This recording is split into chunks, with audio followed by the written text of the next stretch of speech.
O medo ou a fobia de palhaços é chamada de coulrofobia. É uma fobia bastante comum. Aliás, um estudo feito nos Estados Unidos da América determinou que mais pessoas no país tinham medo de palhaços do que, por exemplo, de alturas ou andar de avião. Existem vários motivos para uma pessoa ter medo de palhaços. Algumas pessoas dizem que o sorriso pintado na cara constantemente cria uma sensação de incerteza, porque na verdade nunca sabemos o que é que o palhaço está a pensar ou a sentir de verdade. A maquilhagem dos palhaços é outra coisa que deixa as pessoas muito desconfortáveis. O nariz vermelho, a roupa, são tudo coisas que muita gente acha muito exagerado e por isso perturbador. E há pessoas que simplesmente têm medo de palhaços por causa da forma como eles são representados nos filmes, como por exemplo a personagem Pennywise no filme It ou A Coisa. As fobias são normalmente irracionais. Medo de alturas, medo de andar de avião, medo de aves, medo de palhaços. Mas e quando não são? Imaginem que estão numa festa de aniversário de uma criança e está lá um palhaço. E vocês estão a ficar com medo, estão a ficar ansiosos e desconfortáveis. E um amigo vosso que está lá com vocês diz-vos: calma, é só um palhaço, não vos vai fazer mal.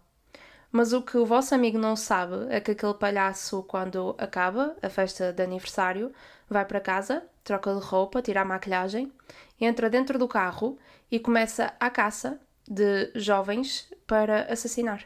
Este é o caso do John Wayne Gacy, que se vestia de palhaço durante o dia e assassinava durante a noite. Ele ficou conhecido como o palhaço assassino e foi responsável pela morte de 33 adolescentes e jovens na época de 70 nos Estados Unidos da América.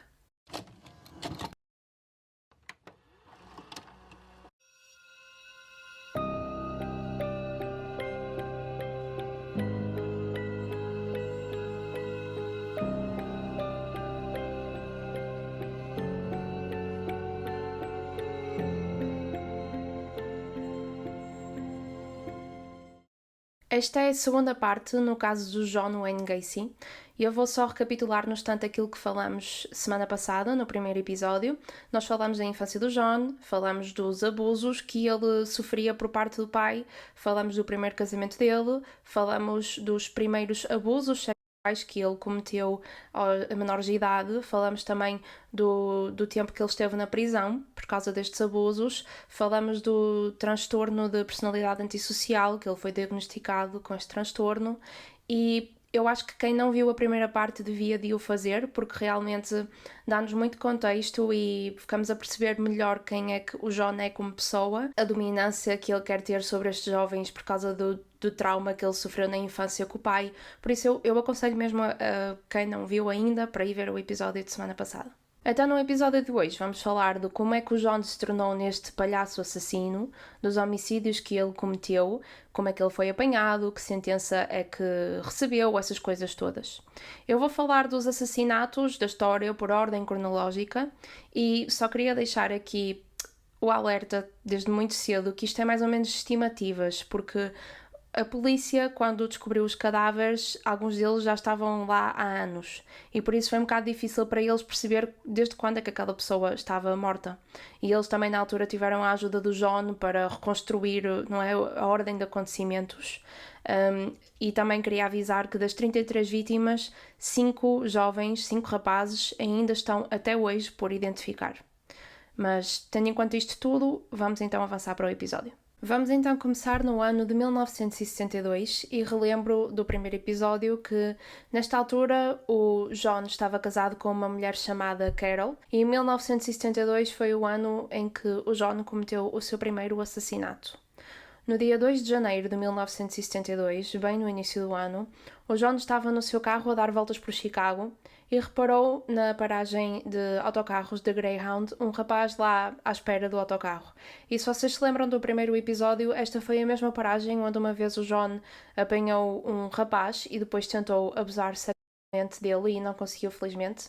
Mas então, nesta mesma paragem, ele viu este rapaz. E este rapaz chamava-se Timothy McCoy e ele tinha 15 anos. O John parou o carro à beira dele e eles os dois começaram a conversar e o John percebeu pela conversa que o Timothy estava a fazer uma viagem desde Michigan até Omaha e Chicago era uma paragem e que o autocarro que ele tinha a seguir para continuar a viagem era apenas na manhã seguinte.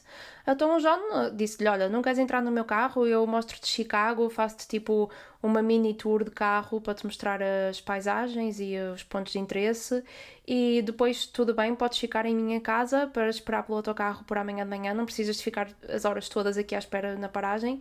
E o Timothy achou que era super simpático. Nós hoje em dia, em 2025, sabemos que não devemos apanhar boleia de estranhos, mas antigamente, nos anos 70 e 80, basicamente toda a gente se movimentava à base de boleias. Então pronto, o Timothy aceitou, entrou no carro, o John foi dar uma volta com ele e depois foram até a casa do John.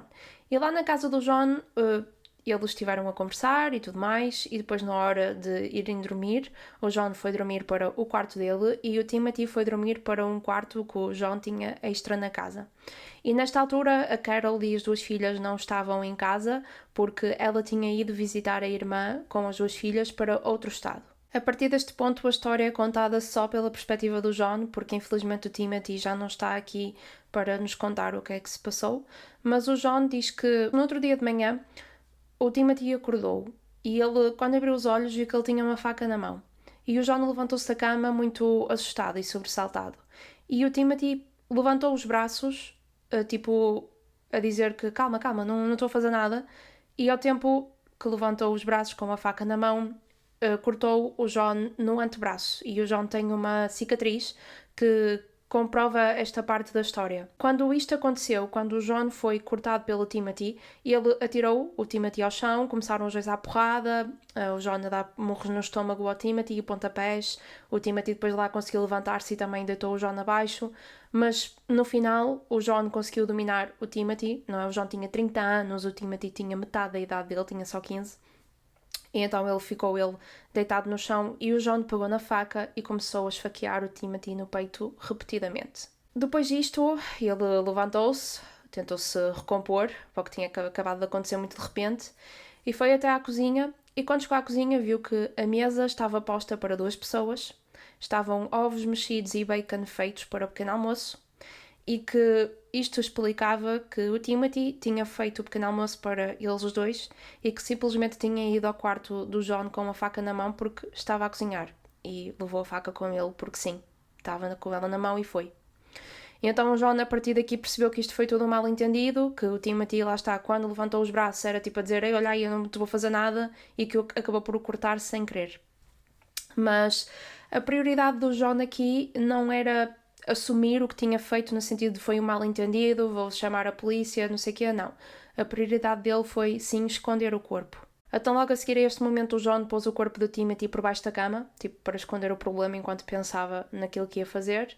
Ele foi para o quintal e escavou um buraco e depois pôs o corpo do Timothy nesse buraco.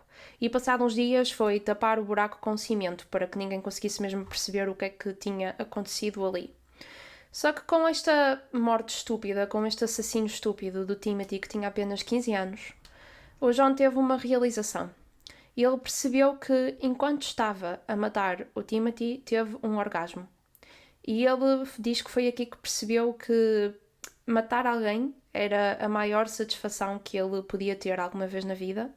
Aliás, as palavras exatas dele foi naquele momento que eu percebi que a morte era a minha excitação máxima. Então aqui o John já tinha a sua primeira vítima, mas da perspectiva dele estava tudo bem, porque o corpo estava escondido, ninguém tinha visto aquilo que ele tinha feito, estava tudo tratado.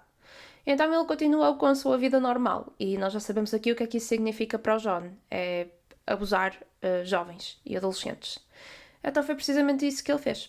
Um dia, uns dias depois, ele estava no carro dele e viu um adolescente a andar na rua sozinho e ele parou ao lado dele e mostrou-lhe um crachá de polícia, que era um crachá falso, a apontar para ele com uma lanterna e disse-lhe, entra no carro. E o rapaz estava, tipo, confuso, não é? Era jovem, um polícia a dizer para entrar no carro e ele entrou. Dentro do carro, o John vira-se para ele e diz-lhe, olha, se tu não queres passar o resto da tua vida na prisão, tens de me fazer atividade oral.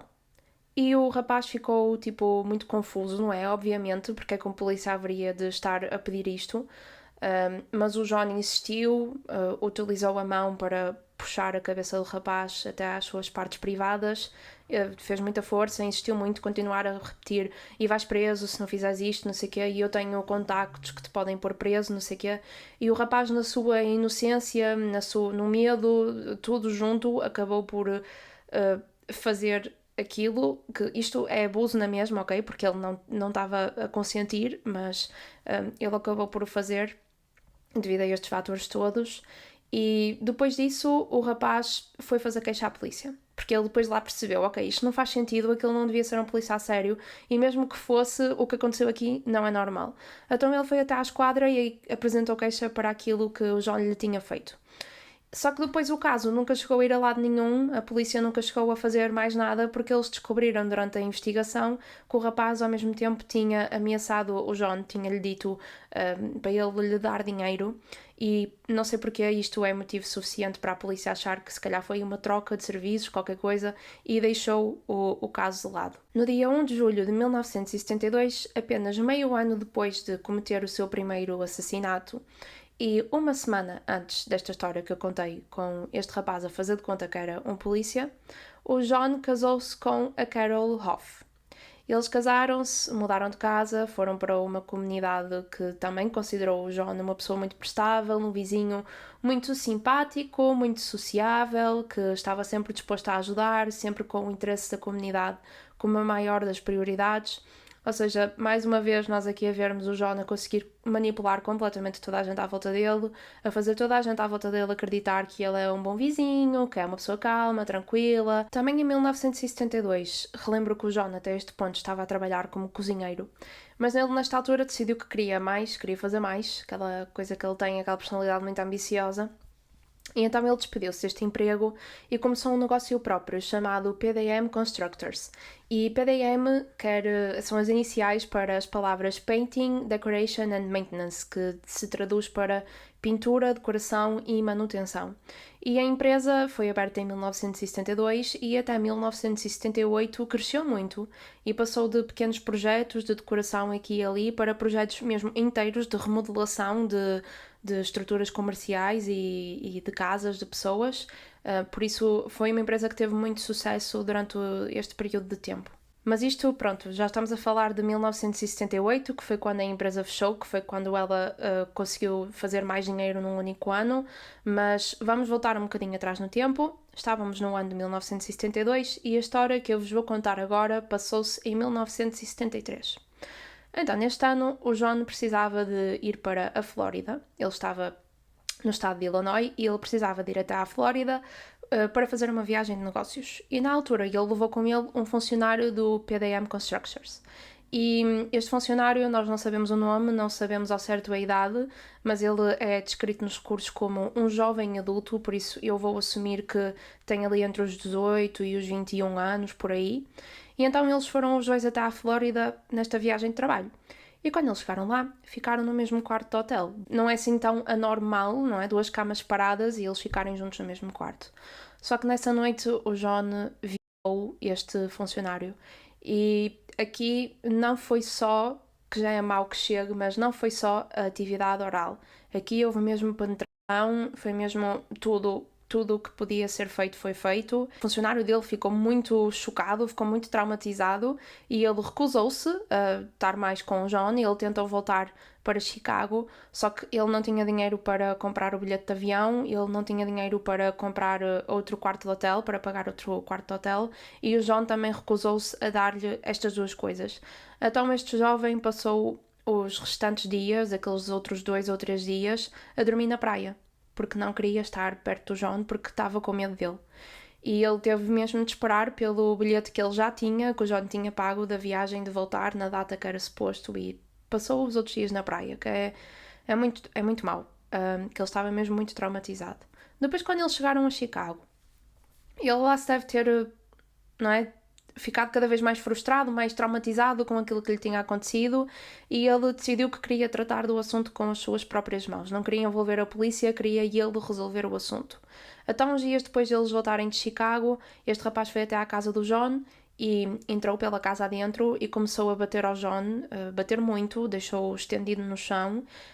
Por esta altura, a mãe da Carol, a sogra do John, estava na casa e ela tentou, acalmar a situação, pedir ao rapaz aos berros, para de bater, porque é que lhe estás a bater, não sei o quê.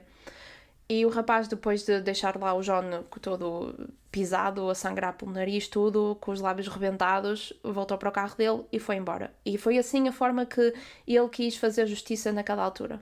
Eu acredito também porque existia muito preconceito. E ainda hoje em dia, quando um rapaz é abusado, há muito aquela coisa de, pronto, já para as mulheres é o que é, para os rapazes é ainda pior nesse departamento.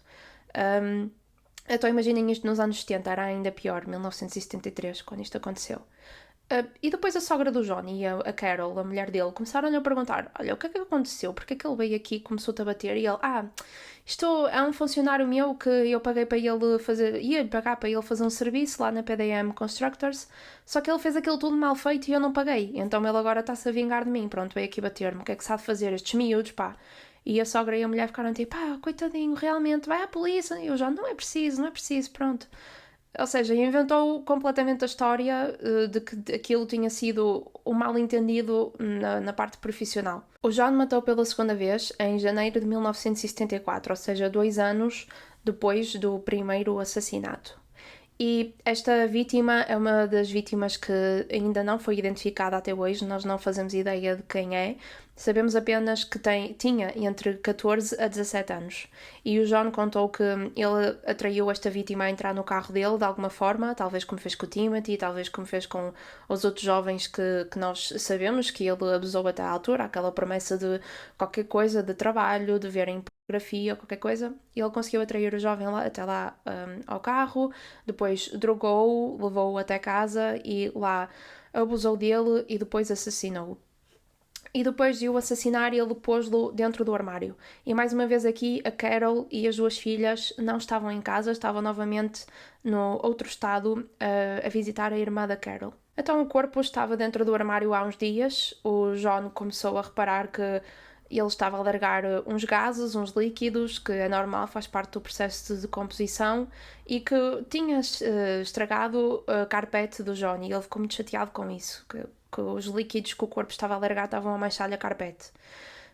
Então ele diz que aprendeu muito com este segundo assassinato que ele cometeu, porque para além de ele ter tido aquele tal orgasmo enquanto o assassinava esta criança, que 14 a 17 anos é uma criança, é menor de idade, que ele também percebeu que sempre que matasse alguém, depois tinha de tapar todos os orifícios do corpo com ou roupa interior, ou pano, ou bocados de tecido, ou qualquer coisa, para impedir que estes líquidos fossem libertados. Em algumas casas nos Estados Unidos da América e algumas aqui na Europa, existe uma zona da casa que se chama crawl space, que se traduz para espaço de rastejar. E aqui, imaginem um muro com 1 metro a 1,20 m, e aquilo é tipo a base da casa, e depois a casa é construída por cima desse muro, ou seja, não é uma divisão, porque tem 1 metro a 1,20 m, é muito pequenina, e por isso é que se chama espaço de rastejar. Porque quem quiser aceder a esta zona tem de o fazer normalmente pelo lado exterior da casa, existe tipo uma portinha muito pequenina que a pessoa tem de entrar a rastejar lá para dentro. E esta zona, como eu expliquei, não é uma divisão, não dá para pôr lá nada, ela serve para se aceder a canos e a eletricidade mais facilmente, e hoje em dia já é um conceito um bocadinho mais desatualizado, porque depois cria alguns problemas de umidade e tudo para a casa, então hoje em dia as casas que estão a ser construídas novas normalmente já não têm este espaço de rastejar. E eu estou a explicar isto assim um bocado aleatoriamente, mas é só para vos dizer que o John utilizou este espaço de rastejar na casa dele como uma espécie de cemitério para as vítimas dele. Esta vítima que ele assassinou agora, a segunda vítima, que eu acabei de vos contar, ele deixou lá o corpo dele, ele foi até rastejar até aquela zona, escavou um buraco lá dentro e depois pôs o corpo da vítima lá dentro e, passados uns dias, tapou o buraco com cimento. Ou seja, quem entrasse no espaço de rastejar do John não iria saber que estava lá um cadáver. O John matou pela terceira vez no verão de 1975 e desta vez a vítima dele foi um rapaz chamado John Butkovic, de 17 anos, que era funcionário dele, trabalhava para ele para a PDM Contractors. No dia anterior ao assassinato, este rapaz e o John tinham tido uma discussão, porque acho que o John não lhe andava a pagar os ordenados, ele tinha vários ordenados em atraso.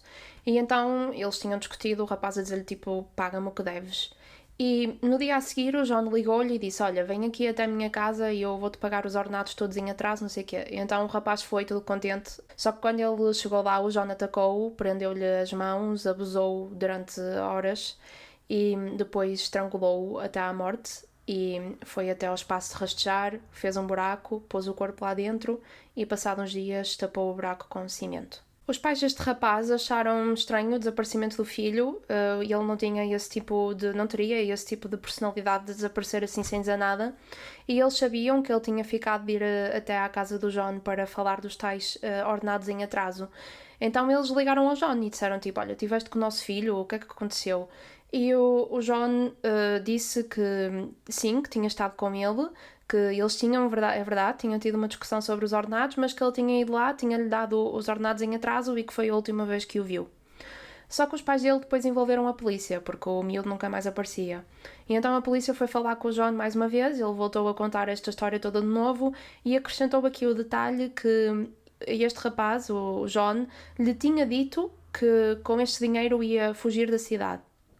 E a polícia informou os pais disto e os pais dele não acreditavam nisto. Eles sabiam que o John tinha sido o responsável pelo desaparecimento do filho deles. E aqui uma coisa um bocadinho mais triste, eles no período de 3 anos ligaram à polícia mais de 100 vezes a implorar-lhes para eles irem até a casa do John e investigar se o filho deles, se o corpo do filho deles neste ponto pudesse estar lá, porque eles queriam perceber o que é que tinha acontecido, mas infelizmente demorou anos para eles saberem o que é que aconteceu com o filho. E a polícia ignorou-os, a polícia descartou-os, ficaram tipo, o miúdo fugiu. Se aquele homem disse é porque é. Uns meses depois deste assassinato, no dia da mãe, o John e a Carol, a mulher dele, tiveram relações e depois de terminarem ele vira-se para ela e disse-lhe: olha, eu sou bissexual e nós nunca mais vamos ter relações na nossa vida. E a mulher dele ficou um bocado confusa, tipo, ok, és bissexual, eu aceito isso, tudo bem, mas como assim não vamos ter mais relações no nosso relacionamento? Se tu és bissexual também não quer dizer que estás interessada em mulheres e que por isso também queres ter relações comigo? E o John ficou tipo, não questiones, nós não vamos ter mais relações daqui para a frente. E ela ficou tipo, ok, deve estar a dizer isso de boca para fora, não sei muito bem o que é que se está a passar, vou deixar rolar as coisas e ver o que é que acontece. Só que ela depois começou a reparar que o John chegava a casa muito tarde, que realmente nunca mais tiveram relações sexuais, que ele parou de demonstrar qualquer tipo de interesse nela. E depois outras coisas mais preocupantes, ele começou a ver que ele trazia rapazes para a garagem. Eu não sei se ela tinha noção que muitos deles eram menores de idade, mas ela viu que ele tinha rapazes e homens na garagem dele e ela ficou mais chateada, tipo, ok, contaste-me que és bissexual, tudo bem, mas e eu não te dei cartão luz verde, ou lá como é que se diz, para tu agora começares a ter relações também com homens. E isto criou ali muito distanciamento entre eles os dois.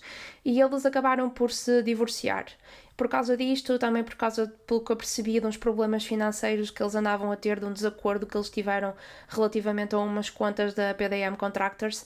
E então, estas duas coisas juntas, eles decidiram que se queriam divorciar e foi uma coisa mutuamente decidida. Depois deste divórcio, em outubro de 1975, o John era agora um homem divorciado, com mais tempo para fazer as coisas boas que ele fazia, como voluntariado e interesse na comunidade, mas também mais tempo para fazer aquelas coisas horríveis que ele fazia durante a noite. E foi aqui que ele conheceu um clube chamado o Moose Club. E este clube é basicamente uma coisa que a ideia é, lá está, a comunidade, o voluntariado, como é que podemos ajudar as nossas crianças, os nossos idosos, para fazer com que as coisas funcionem melhor. E então o João decidiu juntar-se a este clube. O que para mim é mesmo estranho, como é que tu podes entrar num clube sem um clube deste tipo, que vais ter contacto com crianças e idosos, sem ninguém ir ver o teu registro criminal, porque se eles o tivessem feito, tinha percebido que o João já tinha estado preso 18 meses por abuso sexual. E ele, neste ponto, já tinha assassinado 3 vezes. Quando ele se juntou ao Moose Club, ele ficou a conhecer um subclube que existia lá dentro que se chamava Jolly Joker. E isto era um clube de palhaços que fazia voluntariado, ia a festas de aniversário, ia a hospitais pediátricos para animar as crianças, para lhes alegrar o dia. E assim, 99,9% das pessoas, dos homens e das mulheres que estavam neste Jolly Club, e eles eram mesmo pessoas bondosas que queriam mesmo mesmo fazer as crianças sorrir, e não imaginem que eram todos como o John, que era assim um palhaço um bocado mais assustador, não, eram boas pessoas. O John é que, pronto, ele achou interessante esta questão toda do palhaço e então ele decidiu juntar-se a este clube, e a personagem que ele assumia quando estava vestido de palhaço chamava-se Pogo the Clown, que se traduz para Pogo o palhaço. E o John estava super investido nesta personagem, ele aprendeu como é que se maquilhava, ele aprendeu a cozer para poder fazer a própria roupa. E como falamos na introdução, aquele medo de palhaço, aquela fobia, eu não a tenho, a mim não me faz impressão os palhaços, mas devo de admitir que as fotografias do John Wayne Gacy vestido de palhaço são perturbadoras, especialmente porque nós sabemos o que é que ele andava a fazer ao mesmo tempo que andava nestes eventos vestido de palhaço. Mas eu consigo compreender quem tem este medo. Todas as linhas na maquilhagem do John eram extremamente afiadas, bem definidas, pontiagudas, aqueles triângulos ali com aquelas pontas mesmo retinhas. E nos recursos que eu vi, os profissionais dizem que a maquilhagem dos palhaços deve de ser mais redondinha, mais com, não é, para transmitir mais aquela imagem de ser meio, essas coisas, porque as crianças normalmente assustam-se com estas linhas mais definidas, mas eu acredito que o John não quisesse saber do que é que assustava ou não as crianças. Pronto, e ele então vestido com esta personagem de Pogo, o palhaço, foi a diversos eventos, fez muita coisa com crianças, teve muito contacto com crianças, o que é extremamente assustador. A partir deste ponto, o John era palhaço durante o dia e violador e assassino durante a noite. Imaginem mesmo esta imagem que eu tentei transmitir na introdução, de literalmente o homem chegar a casa vestido de palhaço, tirar a maquilhagem, trocar de roupa, entrar no carro e ir caçar jovens para assassinar. Em 1976, o John matou várias vezes. Eu não quero de todo soar insensível, parecer que não estou a dar tanta atenção a algumas vítimas, é só porque muitas das vítimas nós não sabemos nada do assassinato para além do nome da vítima e da idade. Algumas, como eu expliquei, nós nem isso sabemos, temos mais ou menos só uma estimativa de idade.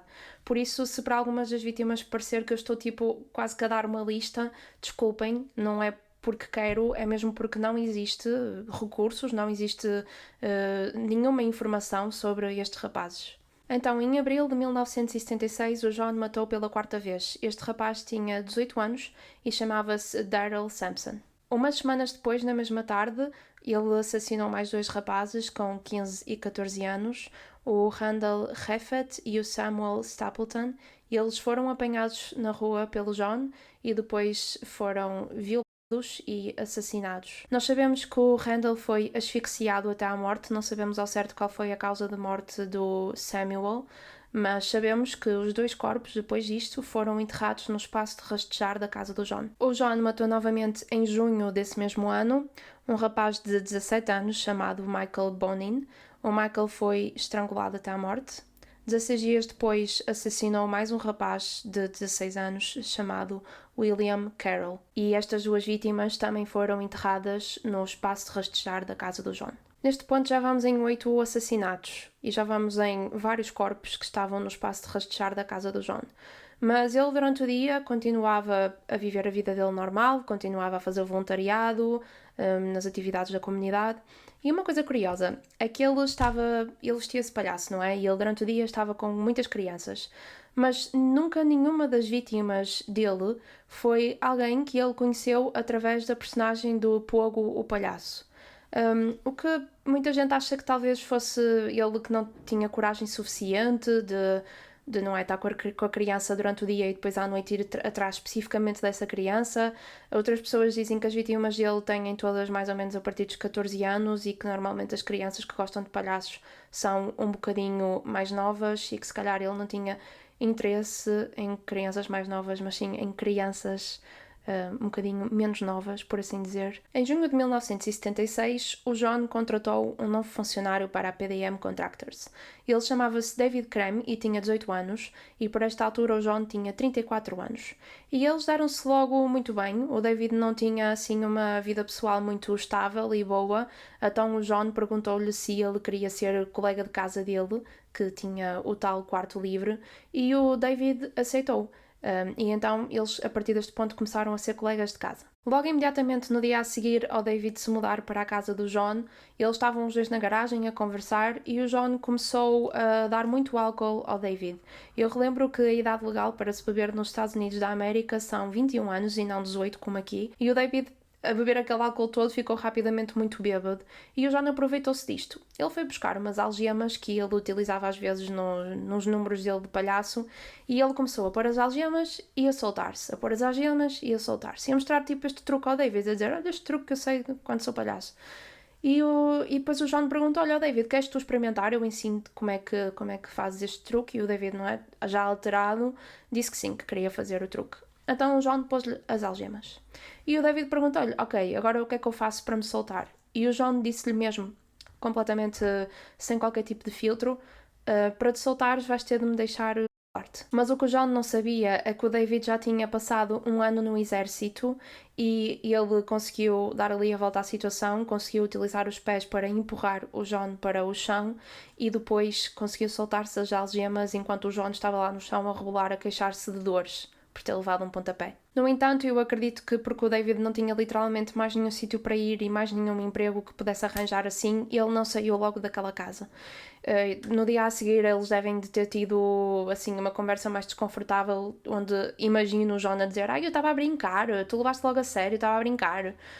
Pronto, assim o ambiente ficou meio estranho, mas ele não saiu de casa. Só que, mais ou menos um mês depois, o David estava a dormir no quarto e o John entrou-lhe no quarto à meia da noite e acordou-o. E ele disse-lhe, David, tu não fazes ideia de quem eu sou. Se calhar é melhor para ti se tu me deres aquilo que eu quero. E então, logo a seguir a dizer isto, ele tentou a começar a agarrar o David para o abusar, só que o David conseguiu mais uma vez soltar-se e fugiu da casa e despediu-se no dia a seguir da PDM Contractors e nunca mais teve com o John. Durante as próximas semanas, o John matou novamente. Só em agosto ele assassinou 4 jovens. 2 dos jovens ainda estão até hoje por identificar. Um deles tinha idades entre os 17 e os 22 anos e o outro entre os 22 e os 30. Os outros 2 rapazes, um deles tinha 16 anos e chamava-se James Atkinson e o segundo tinha 17 anos e chamava-se Rick Johnston. Nos finais de outubro de 1976, o John raptou, abusou e assassinou 2 amigos. Os rapazes chamavam-se Kenneth Parker, que tinha 16 anos, e Michael Marino, que tinha 14 anos. E ambos foram estrangulados até à morte. 2 dias depois, o John assassinou um funcionário da PDM Contractors com 19 anos, que se chamava William Bundy. O William disse aos pais que ia a uma festa e depois nunca mais ninguém o viu. No primeiro dia de dezembro de 1976, o John raptou, abusou e assassinou mais um rapaz chamado Francis Alexander, que tinha 21 anos. Em dezembro de 1976, um rapaz com 17 anos chamado Gregory Godkiss, que era funcionário da PDM Contractors e ele trabalhava lá há apenas 3 semanas, desapareceu. O Gregory já tinha comentado com os pais e com a namorada que o patrão dele, o John, era meio estranho, que já lhe tinha pedido uns serviços assim meio estranhos. Por exemplo, ele referiu que o John já lhe tinha pedido para ele ir até a casa dele e fazer uns buracos no espaço de rastejar do John. Aqui o Gregory não fazia ideia que estava a cavar sepulturas, não só para outras pessoas, como para ele próprio. O Gregory foi visto pela última vez pela namorada e eles foram ter um encontro e depois ele foi deixado à casa. E quando ele depois nos dias a seguir não aparecia, tanto a namorada como os pais dele começaram a ficar extremamente preocupados e foram falar com a polícia. E então a polícia foi dar ao John, porque o John era patrão dele, e o John disse-lhes que o Gregory lhe disse que queria fugir. Ou seja, temos aqui mais um rapaz que o John está a dizer, ele quis fugir e fugiu. E a polícia acreditou, mais uma vez. Uma pessoa relacionada com o John, de alguma forma ou de outra, é um funcionário dele. E a polícia engole tudo o que o John diz. Eu não acredito como é que isto é possível. Um mês depois, já em janeiro de 1977, um rapaz de 19 anos chamado John Cizik foi até a casa de o John com o pretexto de lhe vender o seu carro. O John de alguma forma conseguiu atrair este jovem até dentro da casa dele, provavelmente com o pretexto de assinar documentos e essas coisas, dar a chave, pagar. E então este rapaz entrou dentro da casa do John e lá dentro ele abusou sexualmente dele e depois assassinou-o e pôs o corpo dele no espaço de rastejar. Depois o John tinha lá o carro da vítima e então ele chamou um dos funcionários dele, que se chamava Michael Rossi, e perguntou-lhe, olha, não me queres comprar este carro por quase nada? E este adolescente, acho que ele tinha 15 ou 16 anos, o Michael Rossi, claro que disse, sim, claro que quero, nem sequer questionou de onde é que vinha o carro, de quem era o carro, nada, simplesmente comprou. Nos meses seguintes, o John matou novamente 2 rapazes que não foram identificados, um deles com idade entre os 15 e os 25 anos e o outro com 17 a 21 anos. A março de 1977, o John foi contratado como supervisor de construção de uma empresa chamada PE Systems. E esta empresa basicamente fazia remodelação de espaços comerciais, por exemplo, farmácias, drogarias, esse tipo de coisas. Por esta altura, o John também teve um pequeno relacionamento com uma mulher que nós nem sequer sabemos o nome, precisamente porque este relacionamento durou muito pouco. Eles começaram a namorar em fevereiro, depois ficaram noivos em abril e separaram-se em junho. Ou seja, foi uma coisa muito rápida. Mas eu dei estes dados só para vos mostrar mais uma vez como é que, no meio desta confusão toda, no meio destas histórias caóticas e chocantes que eu vos estou a contar dele, levar vários rapazes até casa dele para os violar e assassinar, e ele mesmo assim tinha tempo para ter uma vida perfeitamente normal, ir a encontros, arranjar empregos novos, ter promoções, continuar com o negócio dele, continuar na comunidade, com as questões do palhaço, fazer a vida dele completamente normal.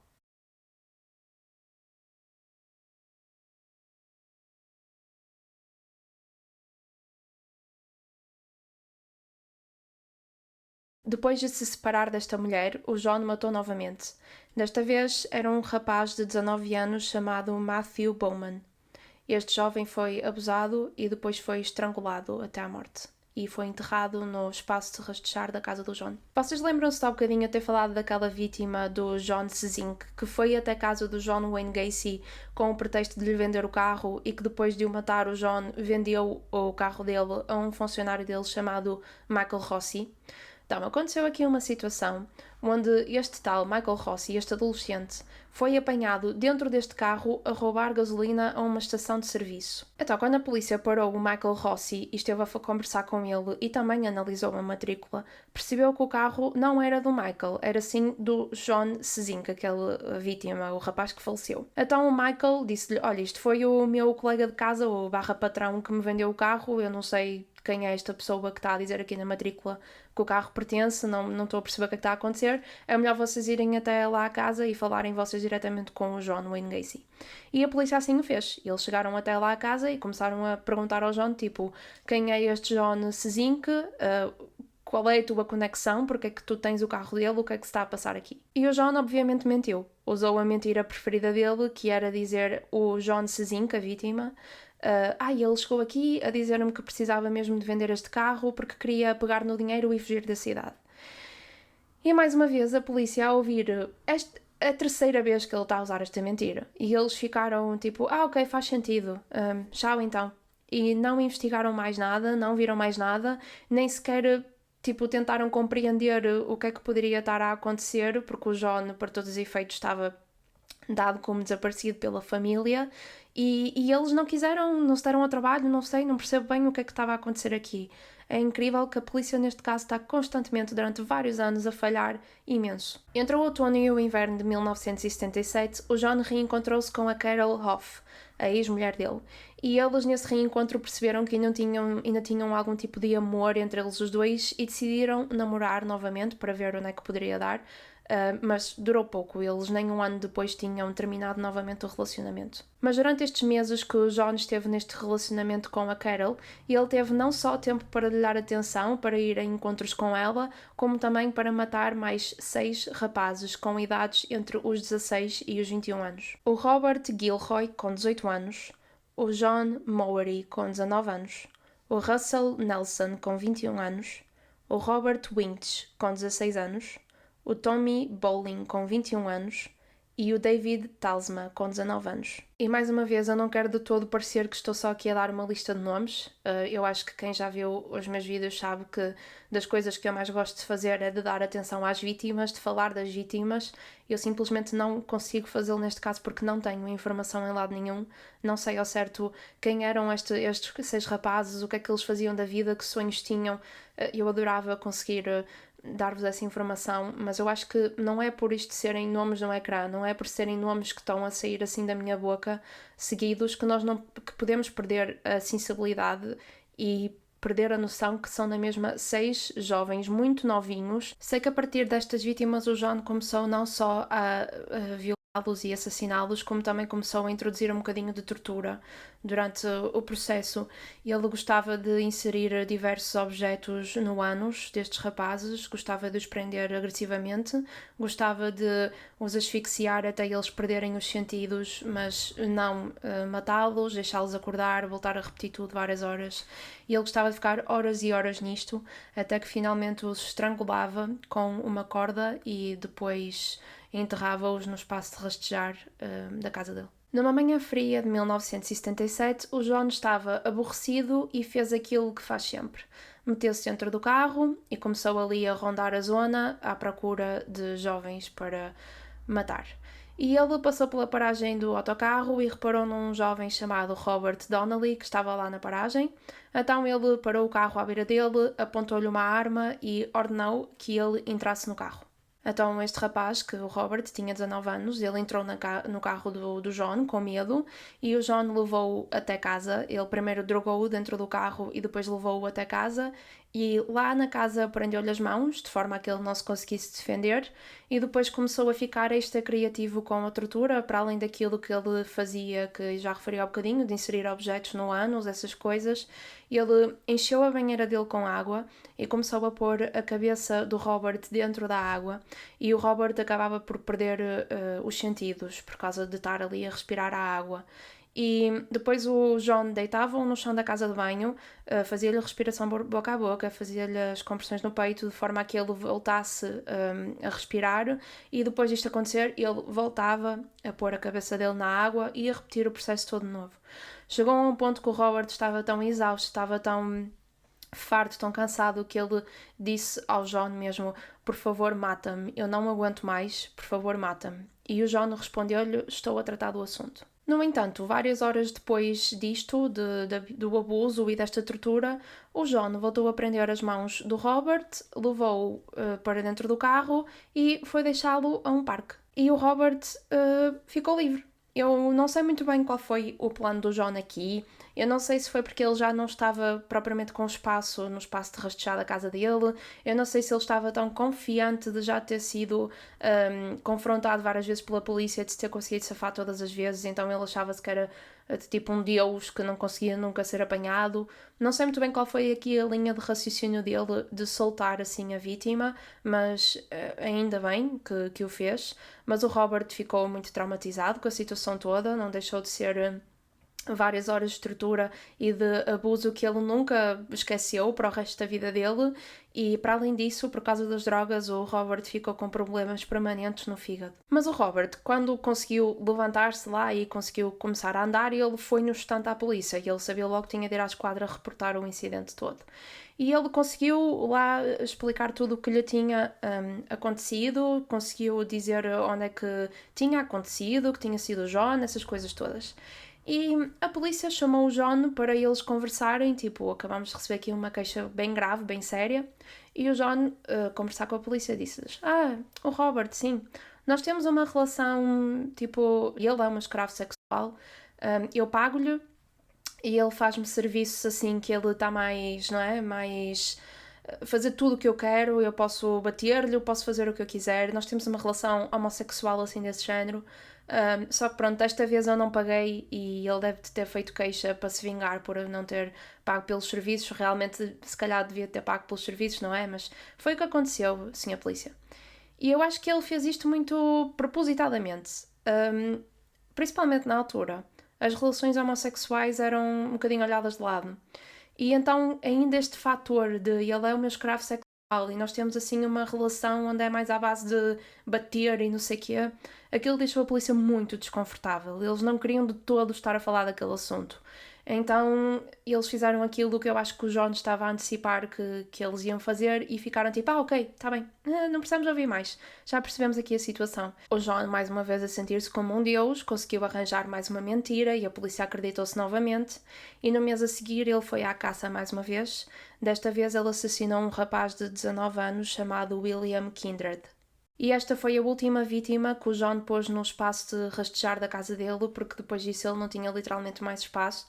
Depois disso, as próximas vítimas todas que eu vou referir, ele atirou-as a um rio chamado o Rio da Plains. Depois disso, em março de 1978, o John estava novamente na rua, no carro, a dar voltas, e um rapaz, um homem chamado Jeffrey Rignall, de 26 anos, foi parar ao carro do John. Não sabemos ao certo como, provavelmente aquelas coisas que ele costumava fazer, que já temos vindo a referir até agora, mas quando ele entrou no carro, o John fez mais ou menos o mesmo procedimento que tinha feito com o Robert, ou seja, drogou-o, levou-o até casa, torturou-o, abusou-o durante horas e depois fez a mesma coisa, que foi voltar a prendê-lo, pô-lo no carro e soltá-lo outra vez.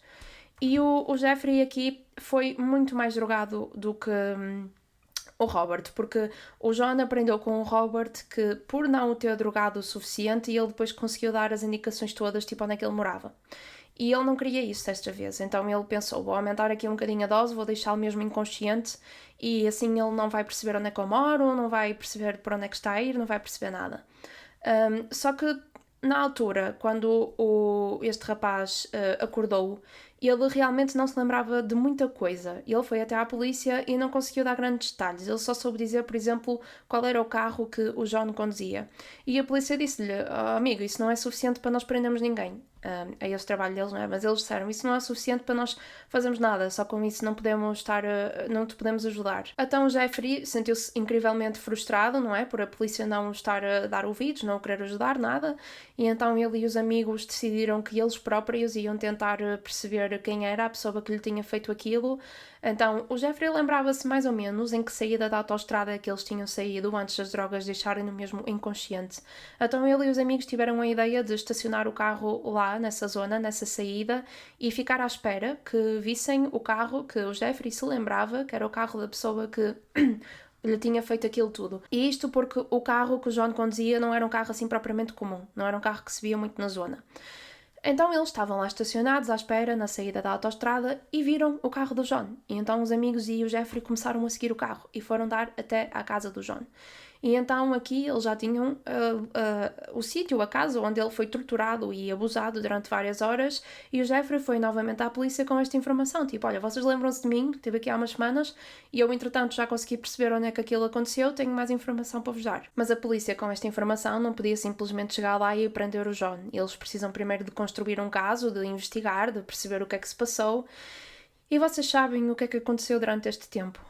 O John teve tempo aqui para conhecer a primeira-dama dos Estados Unidos da América. Como eu já referi no episódio anterior e tenho vindo a referir até agora, o John estava muito envolvido na comunidade e na política, mais especificamente no Partido Democrata lá da zona onde ele morava em Chicago, e então ele sempre esteve envolvido em muitos eventos do partido e ele desde 1975 até 1978 ele era diretor de um evento que acontecia todos os anos lá na cidade. Este evento era o Dia da Constituição Polaca.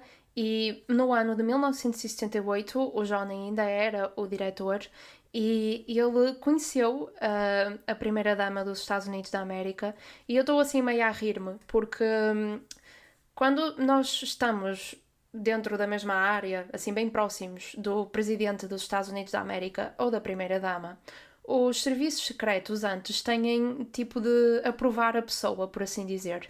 Eles vão ver o histórico da pessoa, vão ver o registro criminal, supostamente. Então eles supostamente têm de verificar que a pessoa é de segurança. E isto depois, quando se descobriu tudo o que o John fez, virou uma anedota muito grande para os serviços secretos, porque como é que uma pessoa que já tinha aqui assassinado dezenas de jovens, que já tinha estado preso por abusar sexualmente um menor, estava agora à beira da primeira-dama dos Estados Unidos da América e não só conseguiu tirar uma fotografia com ela e ela assinou-lhe a fotografia. A primeira-dama dos Estados Unidos da América na altura era a Rosalynn Carter, a mulher do presidente Jimmy Carter, e ela, na fotografia, escreveu "Para John Gacy, com os melhores cumprimentos, Rosalynn Carter". Em julho de 1978, a polícia tinha finalmente provas suficientes para poder acusar o John por aquilo que ele fez ao Robert, e então ele, em julho de 78, foi preso. Só que ele pagou a fiança e pôde esperar pelo julgamento em liberdade. E então, em liberdade, à espera do julgamento para o abuso que ele fez ao Robert, o John continuou a matar. Assassinou o Timothy O'Rourke, de 20 anos, o Frank Landingin, de 19 anos, o James Mazzara, de 20 anos. E mais uma vez, todas estas vítimas foram brutalmente torturadas durante horas, abusadas e só depois assassinadas, e foram atiradas para o rio Des Plaines, porque, como eu expliquei, o John já não tinha espaço no espaço de rastejar da casa dele. Vamos agora falar no último assassinato do John. No dia 11 de dezembro de 1978, o John foi até à farmácia Des Plaines porque eu relembro que ele estava a trabalhar na PE Systems, que era aquela empresa de remodelações, e então ele foi falar com o dono da farmácia, a ver se a farmácia estaria interessada em pagar os serviços da empresa para ser remodelada. Durante o tempo que ele esteve lá na farmácia a falar com o dono, ele referiu em voz alta que na empresa dele, pessoal, na PDM Constructors, que por vezes contratava menores de idade para fazerem serviços mais pequenos. E um dos funcionários da farmácia que estava de serviço naquele dia era um rapaz de 15 anos chamado Robert Piste. E ele ouviu o John a dizer isto e ele ficou muito interessado porque depois o John começou lá a dizer que pagava mesmo bem aos funcionários, que eles recebiam um imenso dinheiro, e então eles começaram os dois a conversar, estarias interessado? E o Robert, não é, com 15 anos, receber mais, claro que estaria interessado, não é? E então eles combinaram, ok, a farmácia está quase a fechar, não podemos estar agora aqui a conversar, e o Robert explicou ao John, a minha mãe supostamente vinha-me buscar para me dar boleia até casa, e eu vou só ter com ela no estante para lhe dizer que preciso de ficar aqui a falar um bocadinho contigo, e já volto. Então ele foi a correr ter com a mãe, o Robert, e disse, olha mãe, está aqui um senhor que trabalha numa construtora, e ele é dono de uma construtora, e ele está-me a dizer que me pode dar emprego, que vou receber o dobro do que recebo aqui na farmácia, eu vou só falar com ele no instante e eu já volto, podes ir andando para casa que eu vou lá ter. E a mãe dele ficou ok, tudo bem, eu vou andando, tu vais lá ter, chega à casa bem, é só isso que me interessa.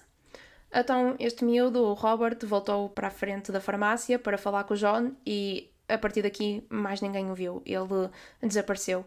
As horas foram passando, ele não chegava a casa, a mãe começou a ficar extremamente preocupada e ligou à polícia. A polícia foi obviamente falar com o dono da farmácia, porque a mãe do Robert sabia que ele tinha voltado à farmácia para falar com este tal homem que lhe daria um emprego, e o dono da farmácia soube dizer, sim, esse homem supostamente com quem ele ia falar era o John Wayne Gacy. Então no dia a seguir a polícia foi até à casa do John, bateu à porta e perguntou-lhes, olha, desapareceu um rapaz chamado Robert e nós soubemos que você provavelmente foi das últimas pessoas com quem ele falou antes de desaparecer, porque tanto a mãe dele como o dono da farmácia sabiam que ele ia falar consigo sobre uma proposta de emprego, e o John começou a desmentir isto tudo. Não fui eu a última pessoa, eu não estou envolvido, eu não sei de nada que vocês estão a falar, eu nunca lhe ofereci nenhuma proposta de emprego, eles sabiam aqui de outras duas fontes que isto era mentira. E a polícia disse, pronto, acompanhe-nos à esquadra, por favor, porque nós precisamos de gravar isto, de apontar estas coisas, não podemos estar a ter esta conversa aqui à porta de entrada de sua casa. E o John disse, sim, vou com todo o gosto, mas não posso ir agora, vou mais tarde, não posso ir agora porque o meu tio acabou de morrer. E pronto, estou assim ainda meio abalado com a notícia, e não posso ir agora. E isto é mentira, ok? O tio dele não tinha morrido. Eu acho que ele nem se dava com a família. Mas a polícia ficou ok, nós compreendemos a situação. Quando puder, então, daqui a umas horas, passe lá na esquadra. Mais tarde, nessa madrugada, às 3h30 da manhã, o John entra dramaticamente na esquadra da polícia, coberto de lama dos pés à cabeça, a dizer, eu acabei de estar num acidente de carro, não me dá jeito de falar agora, passo daqui a umas horas. E a polícia ficou ok, podes vir daqui a umas horas, não precisavas de ter vindo aqui todo cheio de lama depois de teres tido um acidente de carro. Ok. Eu não percebi muito bem porque é que ele fez isto, eu acho que ele estava a adiar o inevitável, não é? Mas pronto, ele passado umas horas nesse mesmo dia, acabou por ir mesmo à esquadra para falar com a polícia e ele voltou a dizer o que tinha dito na entrada da casa dele, que ele não estava envolvido, que ele não tinha visto o Robert, que ele nunca lhe tinha feito uma proposta de emprego e a polícia disse, ok, tudo bem, estás-nos a dizer que não tiveste nada a ver, então explica-nos uma coisa. Porquê é que tu neste dia voltaste à farmácia depois dela fechar? Porque eu relembro que supostamente eles foi cada um à sua vida, o Robert foi dizer à mãe que não podia ir já para casa porque tinha uma reunião, uma entrevista com o John, e o John depois voltou à farmácia para supostamente ter esta entrevista. E era isso que eles estavam a referir. Porquê é que voltaste à farmácia naquele dia depois da farmácia fechar? E o John respondeu-lhes, isso foi porque o dono da farmácia ligou-me a dizer que eu me tinha esquecido lá da agenda. E eles sabiam que isto era mentira, porque eles já tinham falado antes com o dono da farmácia e o dono da farmácia disse-lhes que ele não se esqueceu lá de nada, que ele não ligou nenhuma vez a pedir para ele voltar lá uma segunda vez, que se ele voltou lá é porque ia sim ter aquela entrevista de emprego com o Robert. E esta mentira, o facto de tanto o dono da farmácia como a mãe do Robert saberem que ele tinha sido sim a última pessoa a falar com o Robert, estava a deixar a polícia super desconfiada do John. Eles tinham quase a certeza que tinha sido ele o responsável pelo desaparecimento do Robert. E então eles lembraram-se de ir ver o registro criminal dele e viram que ele já tinha estado preso por abusar sexualmente a um menor de idade e isto deixou-os ainda mais desconfiados em relação a ele. Então eles emitiram um mandato de busca à casa dele e conseguiram, ou seja, eles podiam agora entrar na casa e investigar e ver o que é que se estava a passar lá. Dentro da casa eles encontraram muita coisa. Vamos dizer que o John era uma espécie de colecionador. Isto não comum para os serial killers, para os assassinos em série. Eles gostam de colecionar coisas das suas vítimas para ter uma espécie de troféu, para se lembrarem daquele momento. Então ele tinha lá anéis das vítimas, colares, cartas de condução, roupa interior que era definitivamente muito pequena para o John, e a polícia achou aquilo tudo muito interessante, mas ok, isto até aqui não era provas suficientes, nem coisa suficiente para o prenderem. E depois eles encontraram também objetos assim mais estranhos, eles encontraram armas ilegais, encontraram facas, seringas, objetos sexuais, cordas, assim, muita coisa que, mais uma vez, é suspeito, é estranho, mas não é tecnicamente nada que eles pudessem dizer está aqui a prova que foste tu responsável pelo desaparecimento do Robert. E durante este processo de investigação, o John andava a tentar fazer aquilo que fazia sempre, a espalhar o seu carisma, o seu charme, as suas capacidades de liderança e sentido de comunidade. Ele literalmente chegava a ver os investigadores e dizia: querem vir almoçar comigo? Eu pago. Ou então querem entrar e tomar um cafezinho? Ou vamos até ali a um bar beber um copo? E os investigadores concordavam sempre com ele, iam sempre com ele, porque eles estavam sempre tipo, pode ser que ele se descaia, que diga alguma coisa, não sei o que, vamos. Então ele, mais uma vez, a tentar quase que fazer amizade com os investigadores para que depois eles, se calhar, não o investigassem ou que parassem de o chatear, que o deixassem em paz. Depois de semanas disto, o John estava a ficar visivelmente cansado. Ele parou de cortar o cabelo, parou de fazer a barba, começou a beber álcool, claramente super estressado, super ansioso, nervoso. Esta carga toda estava a deixá-lo mesmo mal. Então ele pensou, já chega isto. E foi até uma firma de advogados e entrou lá dentro e disse-lhes: eu quero contratar um advogado para processar a polícia por aquilo tudo que eles me estão a fazer, por esta perseguição, disse ele, que eles estão a fazer, que não me deixam em paz, não encontram nada na minha casa e mesmo assim não me deixam em paz. Mais ou menos na mesma altura, a polícia encontrou uma pista muito importante na casa do John. Eles encontraram um recibo e tinha lá que a pessoa que tinha emitido o recibo tinha sido uma funcionária da farmácia onde trabalhava o Robert. E então eles foram ter com essa funcionária e ela teve-lhes a dizer: sim, esse recibo foi eu que o emiti, por isso é que está aí o meu nome. Eu nesse dia utilizei o casaco do Robert e devo de ter posto lá o recibo. Ou seja, isto provou que se o recibo foi parar à casa do John, provou que o casaco do Robert tinha parado à casa do John. E por isso isto ia completamente contra tudo aquilo que o John tinha dito até ao momento, que ele não tinha sido a última pessoa a ver o John. Então a polícia tinha aqui esta prova muito importante, mas que só por si não era suficiente para eles conseguirem prender o John. E eu aqui não percebo muito bem como assim não é suficiente para eles o prenderem e o interrogarem. Essa parte eu não consigo compreender porquê. As semanas foram passando e a polícia foi ficando cada vez mais frustrada porque estavam a começar a sentir que a investigação não estava a ir a lado nenhum. Tinham uma ou outra pista, mas nenhuma prova concreta que o John tinha sido o responsável pelo desaparecimento do Robert. E eles também começaram a ficar mais ansiosos porque a validade do mandato que eles tinham para poder entrar e investigar a casa do Robert estava quase a acabar. E então eles já estavam a pedir um segundo mandato, para poderem entrar na casa, mas estas coisas demoram, então eles estavam a começar a ficar meio desmotivados e frustrados com isto. Mas por causa do processo que o John tinha feito contra aquela esquadra, 2 agentes da polícia acabaram à porta da casa do John. Esta parte eu não consegui perceber muito bem porque é que eles foram lá, talvez fosse para falar qualquer coisa do processo, mas quando eles chegaram lá à porta, o John fez o que fazia sempre e convidou-os para entrar para beberem um cafezinho. E desta vez, quando os 2 agentes da polícia entraram na casa do John, eles não conseguiram ignorar. Havia uma coisinha que não estava lá da última vez. Uma coisa que eles estavam a sentir e que estava a deixá-los mal dispostos, enjoados. Um cheiro tão mau, tão intenso, que eles não sentiram da última vez, porque das últimas vezes que eles estiveram lá estava muito frio, mas neste dia estava calor e eles estavam a sentir aquele cheiro e era daqueles cheiros que é um cheiro podre, é um cheiro azedo, meio doce, que não dá para ignorar. Mas eles não tinham um mandato ainda, o segundo mandato, por isso não puderam propriamente ir atrás do cheiro para perceber o que é que se estava a passar. No entanto, eles conseguiram falar com alguns dos funcionários do John, da PDM Contractors. A polícia perguntou-lhes muito abertamente assim, digam-me uma coisa, vamos imaginar que o John matou o Robert, o jovem que estava desaparecido. Onde é que vocês acham que ele teria posto o corpo dele? E foi aqui que na cabeça destes rapazes, destes funcionários, deu o clique e eles disseram no espaço de rastejar. Aposto que está no espaço de rastejar. Porque lá está, o John já os tinha mandado para lá para fazer os buracos e eles nunca tinham associado aquilo a ser um sítio para esconder um corpo. E ele já os tinha mandado ir para lá a tirar químicos para controle de pragas e eles nunca tinham associado que esse químico também dá para atrasar o processo de decomposição de um corpo. Então foi naquele momento que lhes deu o clique. E só a relembrar que o John tapava o corpo das vítimas com uma fina camada de cimento, por isso não é como se estes jovens, estes funcionários entrassem lá no espaço de rastejar, olhassem para o lado e vissem um cadáver.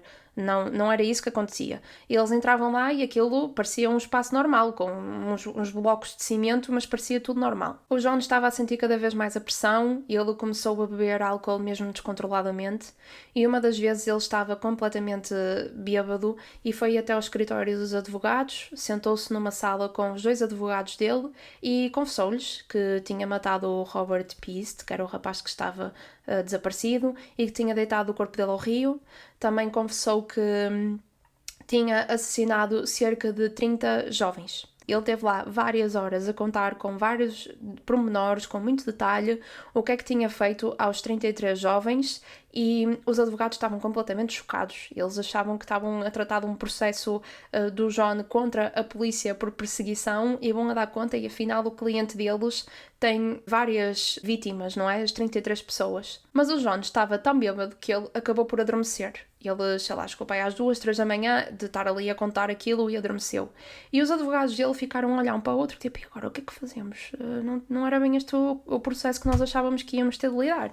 E então eles marcaram uma consulta de psiquiatria para o John no dia a seguir porque eles queriam perceber se isto era o John a ter algum tipo de surto psicológico ou se ele estava a falar mesmo a sério e se ele tinha mesmo assassinado 30 pessoas.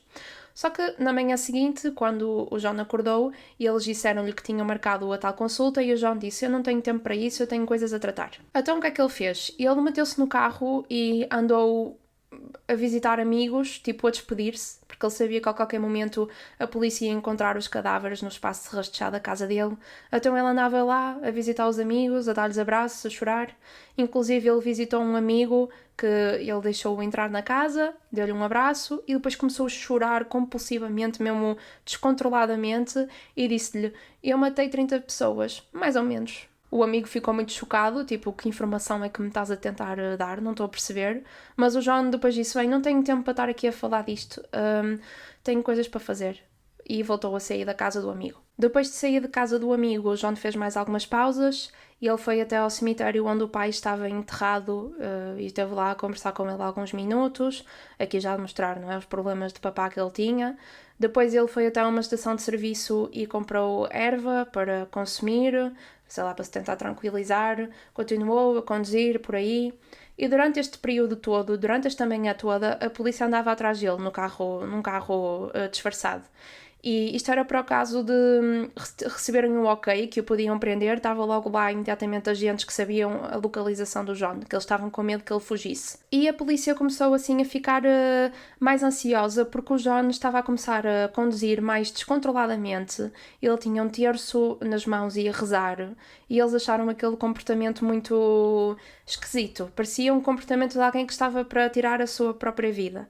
E eles não queriam isso, porque eles queriam justiça para a família do Robert, que aqui até este ponto era a única vítima que eles achavam que existia. Então a polícia pensou assim, bem, nós precisamos de o prender, precisamos ter a certeza que ele não vai terminar com a sua própria vida. Então o que é que eles fizeram? Lembraram-se, ele nesta manhã comprou erva. E se nós o prendêssemos com esse pretexto, não é, porque é ilegal, e assim ele ficava na nossa custódia e nós já não tínhamos esta preocupação e podíamos entretanto esperar pelo segundo mandato, para ir à casa dele, e assim fazíamos as coisas com mais calma.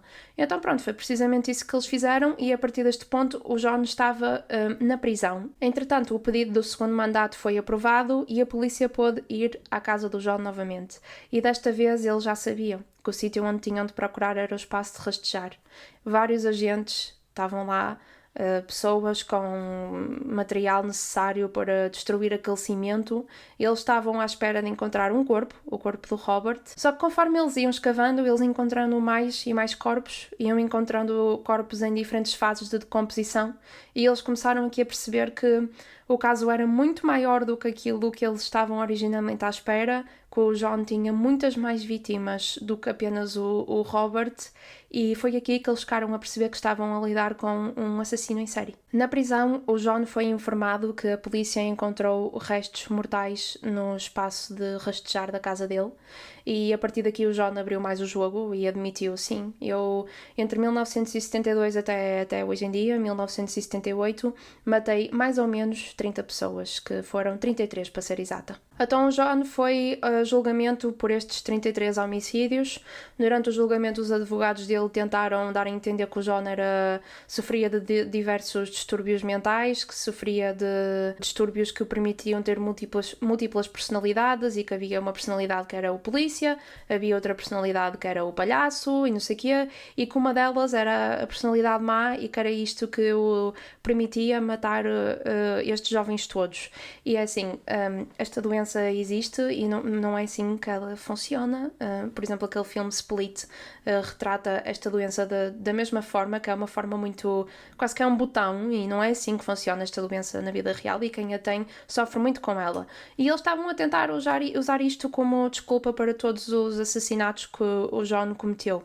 Porque quando fica provado que a pessoa tem algum distúrbio mental, ela, em vez de ir para a prisão, vai para uma instituição psiquiátrica até os psiquiatras considerarem que a pessoa está melhor para ser reintroduzida na sociedade. E por isso muitas pessoas, muitos criminosos, preferem ser enviados para um hospital, está lá 1-2 anos, do que passar, por exemplo, o resto da vida na prisão, ou no caso do John, o que ele estava a temer era ser condenado à morte. No entanto, ninguém acreditou nele e no dia 12 de março o júri demorou apenas 2 horas a deliberar e eles concordaram, todos, foi unânime, tem de ser, que o John era culpado pelas 33 mortes e por isso ele foi condenado à pena de morte. A morte dele ficou agendada para o dia 2 de junho de 1980, no entanto ele só conseguiu ser executado no dia 9 de maio de 1994. Isto é uma coisa que acontece muito lá nos Estados Unidos da América, que é uma pessoa acabar por ser executada muito mais tarde do que aquilo que estava planeado. Isto é porque eles literalmente condenam mais pessoas à morte do que a capacidade que têm para matar estas pessoas. Portanto, pronto, para ser sincera, ele nem foi dos casos piores. Há pessoas que já foram condenadas à morte há dezenas de anos e ainda estão à espera. Que acaba por ser uma sentença um bocado redundante, não é? Como última refeição, que eles têm o direito de escolher qual é a última refeição quando são condenados à morte, e ele escolheu comer um balde de KFC. Na altura, 33 vítimas era o maior número de vítimas atribuídas a uma única pessoa que os Estados Unidos da América já tinham visto na história do país. Desde lá para cá, infelizmente, houve mais assassinos em série que fizeram mais vítimas, mas na altura este caso ficou muito, muito conhecido, não só por causa do facto do John ser esta figura, não é, do palhaço simpático, meigo, mas porque 33 mortes é muita gente, são muitos rapazes que sofreram nas mãos desta pessoa completamente doente. Toda a parte psicológica associada a este caso é muito estranha. Todos os assassinos em série, para mim, eu não quero dizer fascinam-me, porque eles são horríveis e deviam todos de morrer, é mesmo porque não dá para compreender, não é? Como é que uma pessoa fica assim? E no caso do John, como é que ele conseguia durante o dia ser uma pessoa tão da comunidade, tão da política, vestir-se de palhaço, ir entreter crianças e à noite ia literalmente abusar e assassinar outras crianças. Muitos especialistas que, entretanto, durante estes anos todos estudaram a mente do John Wayne Gacy dizem que talvez seja por causa do transtorno de personalidade antissocial que ele foi diagnosticado, que falamos no primeiro episódio, que ele tenha esta capacidade de ser manipulador, de conseguir muito agir com a personalidade dele, fazer quase que um espelho das pessoas do meio que ele está inserido na altura, e que, portanto, se calhar foi por causa disto que ele conseguiu ter dois estilos de vida que não têm nada a ver um com o outro. E também por causa do transtorno de personalidade antissocial, esta capacidade de sentir zero empatia, de dizer tão friamente assassinei 33 pessoas sem qualquer tipo de remorsos, de não se sentir arrependido do que fez, não pedir desculpa, nada, simplesmente mata, não quer saber se os outros estão a sofrer, não quer saber se está a causar dor nos outros, está a destruir 33 famílias. Para ele isso não me interessa, não me interessava, nunca interessou. Este foi então o caso do John Wayne Gacy, o palhaço assassino. Eu espero que vocês tenham gostado de me ouvir. Digam-me por favor nos comentários se gostaram de eu ter dividido o episódio em dois, a primeira parte e esta parte agora, ou se preferiam que eu tivesse juntado tudo num episódio. Obrigada mais uma vez por terem estado aqui e vemo-nos numa próxima.